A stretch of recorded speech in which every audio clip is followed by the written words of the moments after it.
जब supreme court कह रहा है 8 अक्टूबर 2013 को क्या ईवीएम मशीन से फ्री फेयर एंड ट्रांसपेरेंट चुनाव नहीं हो सकता, तो आप किस आधार पे कह सकते हैं कि हम जो वोट डाल रहे हैं वो सही जगह पे जा रहा है। पार्ट 1 के वक्त प्रशासन के माध्यम से इस ईवीएम के समर्थन में लोगों को खड़ा करने का काम किया गया।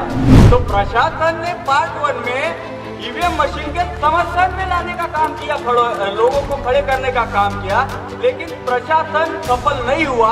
अभी पार्ट 2 का इतना माहौल गरमाया हुआ है कि जिस एरिया से परिवर्तन यात्रा गुजर रही है उस एरिया के नेताओं के बयान आ रहे ईवीएम में घोटाला हो रहा है, क्योंकि पहले पार्ट 1 में समर्थन में नहीं हुए खड़े, अब पार्ट 2 में डाइवर्ट करने का काम हो रहा है। जैसे अभी भंडारा में साथियों, आज ईवीएम भांडाफोड़ परिवर्तन यात्रा भंडारे में आई, जिसका पार्ट 2 और महाराष्ट्र का समापन का आज दिन है।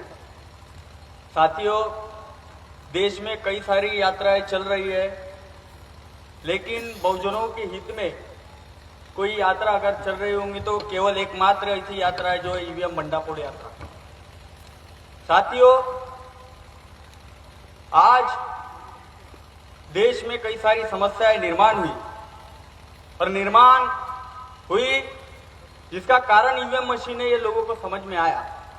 पार्ट 1 के वक्त प्रशासन के माध्यम से इस ईवीएम के समर्थन में लोगों को खड़ा करने का काम किया गया, जिसका उदाहरण अगर देना चाहूं तो मैं जब कॉलेज का स्टूडेंट था, ग्रेजुएशन कर रहा था, उस समय चुनाव आयोग के आदमी बनकर ईवीएम में वोट डालने के लिए और वोटों के जो संख्या है तो युवाओं में कम है, विद्यार्थियों में कम है, वो संख्या को बढ़ाने के लिए हमारे तुमसर तहसील के डीवाईएसपी साहब आए थे। और डीवाईएसपी साहब कॉलेज में आए और कॉलेज में आने के बाद में उनने ईवीएम के फेवरेबल बात की और वोटों के फेवरेबल बात की। फिर मैंने उन डीवाईएसपी साहब को, जब साहब की परिवर्तन यात्रा पार्ट 1 थी तब की बात, मैंने वही साहब डीवाईएसपी साहब को तुमसर में कॉलेज में एक सवाल किया कि साहब, आप कहते हो कि विदेशों में मरीज भी वोट डालता है, तो हमारे देश में जेल वालों को वोट डालने का अधिकार क्यों नहीं?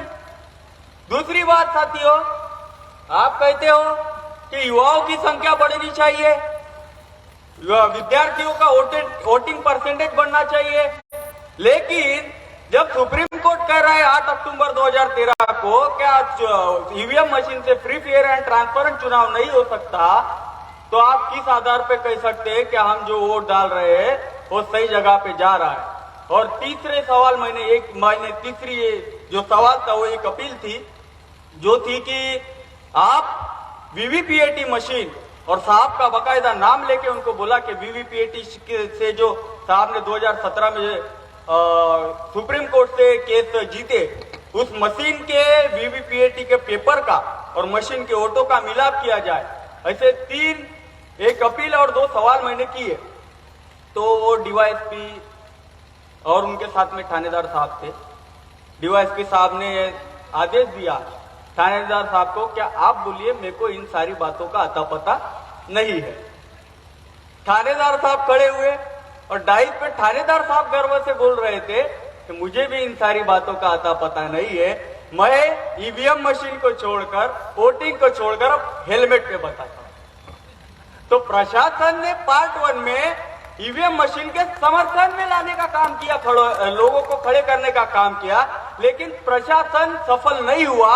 अभी पार्ट 2 का इतना माहौल गरमाया हुआ है कि जिस एरिया से परिवर्तन यात्रा गुजर रही है उस एरिया के नेताओं के बयान आ रहे ईवीएम में घोटाला हो रहा है, क्योंकि पहले पार्ट 1 में समर्थन में नहीं हुए खड़े, अब पार्ट 2 में डाइवर्ट करने का काम हो रहा है।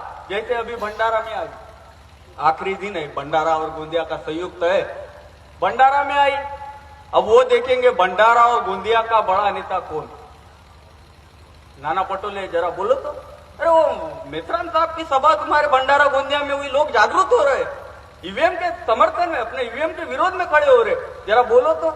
ऐसा भी कुछ हथकंडा आ सकता है, तो पार्ट 2 का ये माहौल गरमाया हुआ है कि प्रशासन ने पार्ट 1 में समर्थन में लाने का काम किया, लेकिन वो सफल नहीं हुआ।